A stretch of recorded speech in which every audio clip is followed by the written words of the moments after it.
नमस्कार दोस्तों। तो देखिए, आज मैं आगा खान पैलेस देखने आया हूँ।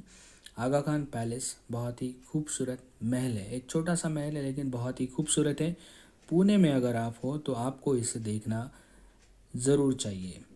देखिए, ये जो आगा खान पैलेस है ना, ये 1942 के भारत छोड़ो आंदोलन का एक महत्वपूर्ण हिस्सा है।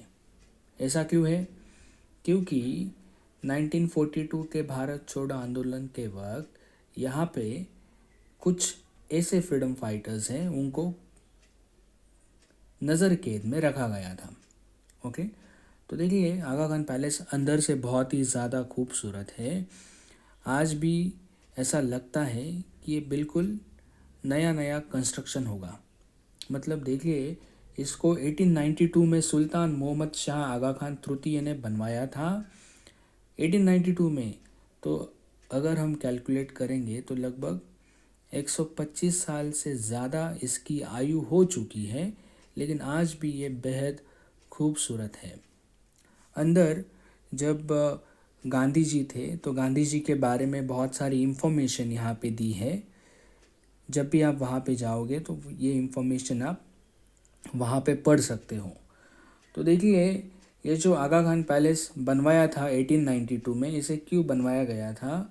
तो देखिए, पुणे में उस वक्त अकाल था, तो स्थानीय लोगों को रोज़गार देने के लिए इस भव्य महल का निर्माण उस वक्त किया गया था। 1969 में गांधी जी और उनके विचारों के प्रति सम्मान व्यक्त करने के लिए भारत सरकार को आगा खान फोर्थ जो थे, उन्होंने आगा खान पैलेस को दान कर दिया। भारत छोड़ो आंदोलन और नज़रबंदी। देखिए, 8 अगस्त 1942 को जब गांधी जी ने करो या मरो का नारा दिया, तो ब्रिटिश सरकार ने अगले ही दिन यानी 9 अगस्त 1942 को उन्हें और अन्य प्रमुख नेताओं को गिरफ्तार कर लिया। गांधी जी को आगा खान पैलेस में हाउस अरेस्ट किया गया, नज़रबंद किया गया। तो गांधी जी यहाँ 9 अगस्त 1942 से लेके 6 मई 1944 तक बंदी रहे थे। नज़रबंदी के दौरान उन्होंने ब्रिटिश सरकार को कई पत्र लिखे और अहिंसक संघर्ष जारी रखने की रणनीति बनाई। यही उन्होंने 21 दिनों का उपवास भी रखा था। तो कस्तूरबा गांधी, जो कि महात्मा गांधी जी की पत्नी थी, तो ये भी उनके साथ यहाँ पे बंदी थी।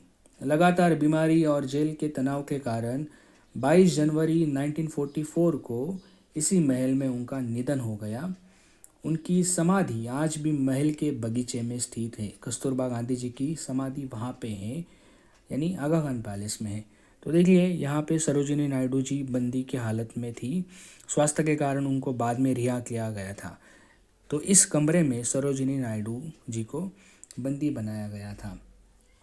भारत की कोकिला सरोजिनी नायडू यहाँ पे नज़र कैद में बंद थी। वह एक सशक्त कवयित्री और नेता के रूप में आंदोलन का हिस्सा रही, लेकिन जैसे कि मैंने आपको कहा कि खराब स्वास्थ्य के कारण उन्हें 19 मार्च 1943 को समय से पहले रिहा कर दिया गया था।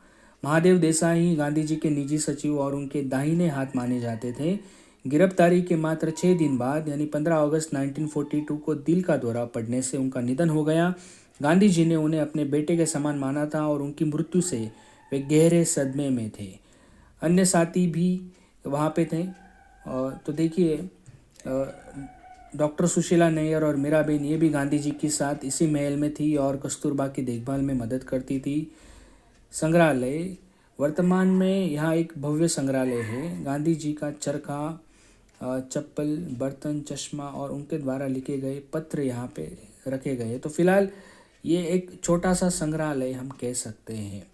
ओके, तो गांधी जी की अस्थियाँ जो है महल के बगीचे में कस्तूरबा गांधी और महादेव देसाई की समाधियों के पास ही गांधी जी की अस्थियों का एक हिस्सा भी स्मारक के रूप में रखा गया है। तो ये छोटी सी इन्फॉर्मेशन थी आगा खान पैलेस के संबंध में। अगर आप पुणे में हो तो आगा खान पैलेस ज़रूर देखने आइए। जैसे कि मैंने आपको कहा कि 21 दिन का उपवास महात्मा गांधी जी ने रखा था, उसके बारे में भी यहाँ पे इन्फॉर्मेशन दी गई है। तो आगा खान पैलेस को 2003 में भारतीय पुरातत्व सर्वेक्षण ASI द्वारा राष्ट्रीय महत्व का स्मारक घोषित किया गया था। तो महात्मा गांधी जी को कहाँ पे बंदी बनाया गया था, मैं आपको दिखाना चाहूँगा। तो वो जो कमरा है जहाँ पे महात्मा गांधी जी को नज़र कैद किया गया था, वो कमरा मैं आपको दिखाना चाहूँगा। सो ये वो कमरा है।